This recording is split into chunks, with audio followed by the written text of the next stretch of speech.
کہ امام علیہ السلام کا سب سے زیادہ مخالفت کرنے والا قبیلہ یا قوم یا ملک اسرائیل ہے، اور اسرائیل اور یہودی امام علیہ السلام کے ظہور اور ان کے انتظار میں شاید ہم مسلمانوں سے زیادہ ہے، اس لیے کہ وہ اپنے طور پر امام مہدی علیہ السلام سے مقابلہ کرنے کے انتظار میں بیٹھے ہیں، اور اس سلسلے میں وہ امام کا مقابلہ کرنے کے لیے اینٹی کرائسٹ یا دجال کو بھرپور قوت فراہم کرنے کا منصوبہ بنا کر بیٹھے ہوئے ہیں۔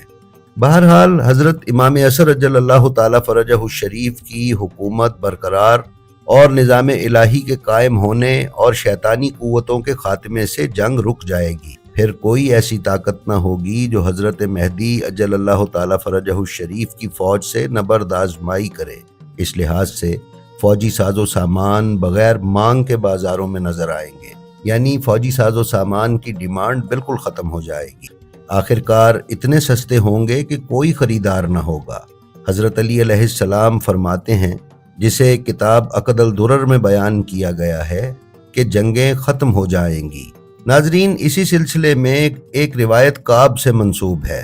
کعب کہتے ہیں کہ اس وقت ایام کا خاتمہ ہوگا جب قریش سے ایک شخص بیت المقدس میں ساکن ہو جائے گا۔ رسول خدا صلی اللہ علیہ وآلہ وسلم نے ایک خطبے میں دجال اور اس کے قتل ہونے کے بارے میں فرمایا کہ اس کے بعد ایک گھوڑے کی قیمت چند درہم ہو جائے گی۔ یہ روایت آپ کتاب المعجم الکبیر میں دیکھ سکتے ہیں، اور اسی روایت کو عقد الدرر میں بھی بیان کیا گیا ہے۔ ناظرین، اسی طرح ابن مسعود سے ایک روایت مروی ہے جو یہ ہے کہ قیامت کی ایک علامت یہ ہے کہ عورت اور گھوڑے مہنگے ہو جائیں گے، پھر اس کے بعد سستے ہو جائیں گے کہ قیامت تک پھر کبھی ان کی قیمت نہیں بڑھے گی۔ ناظرین، نجم الدین طبسی بیان کرتے ہیں کہ شاید ظہور امام زمانہ علیہ السلام سے پہلے عورت کی گرانی سے مراد یہ ہو کہ اقتصادی حالات کے ناگوار ہونے کی وجہ سے ایک عورت کی حفاظت اور خاندانوں کی تشکیل مشکل ہو جائے گی، اس طرح سے کہ جنگوں کی زیادتی اور گھوڑوں کی ضرورت کی بنا پر جنگی سامان کی فراہمی دشوار اور مہنگی ہوگی۔ لیکن جنگ بند ہونے اور حضرت قائم عجل اللہ تعالی فرجہ الشریف کے قیام کے بعد جنگی آلات سستے ہو جائیں گے، اور اقتصادی حالات کی بہتری کی وجہ سے ازدواجی مشکل آسان ہو جائے گی، گویا عورت سستی ہو جائے گی۔ ناظرین، یہ بالکل وہی صورتحال ہے جس سے ہم آج کل گزر رہے ہیں۔ آج کل کے دور میں نکاح اور شادی انتہائی مہنگی، جبکہ برائی اور بدکاری انتہائی سستی اور آسان ہے۔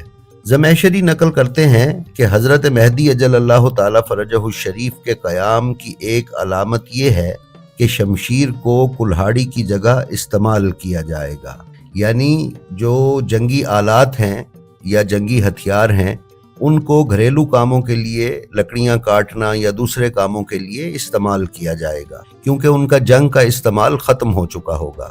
اور اسی بات کو نجم الدین طبسی نے بھی کچھ اس طرح بیان کیا ہے کہ جب اس زمانے میں کوئی جنگ نہ ہوگی تو نتیجے کے طور پر وہ آلات و ہتھیار جو جنگ میں استعمال ہوتے ہیں کھیتوں کی ترقی میں استعمال ہوں گے۔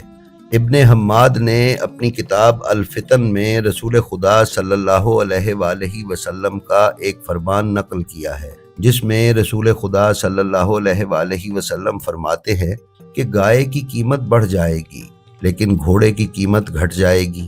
ناظرین، شاید اس روایت کی تفسیر بھی اسی طرح ہو، اس لیے کہ گائے کا استعمال کھیتی باڑی میں ہونے لگے گا اور اس کا گوشت اور دودھ قابل استفادہ ہوگا، لیکن گھوڑوں کا زیادہ تر استعمال جنگی آلات اور جنگی ٹرانسپورٹیشن میں ہوتا ہے، اور جنگ چونکہ ختم ہو چکی ہوگی اور امام زمانہ علیہ السلام جب سب فتنوں پر قابو پا لیں گے تو پھر گھوڑوں اور جنگی آلات کی قدر و قیمت بالکل کم ہو کے ختم ہو چکی ہوگی اور ان کی ضرورت بھی نہیں رہے گی۔ اس لیے گھوڑے اور دوسرے جنگی ساز و سامان کھیتی باڑی اور گھریلو استعمال کے کاموں میں آئیں گے۔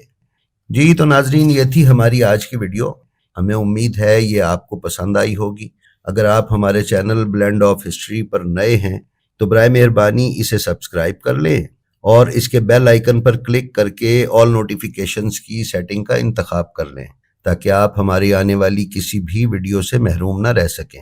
اس کے ساتھ ہی ساتھ ہماری جو ویڈیو آپ کو پسند آئے اس کا لنک اپنے حلقہ احباب میں شیئر کرنا نہ بھولیں، تاکہ علوم محمد و آل محمد کی نشر و اشاعت میں آپ کی حصہ داری برقرار رہے۔ ہماری آپ سے یہ بھی درخواست ہے کہ آپ اپنا اور اپنے متعلقین کا بے حد خیال رکھیں اور خلق خدا میں آسانیاں تقسیم کرتے رہیں۔ خدا آپ کا حامی و ناصر ہو۔ السلام علیکم۔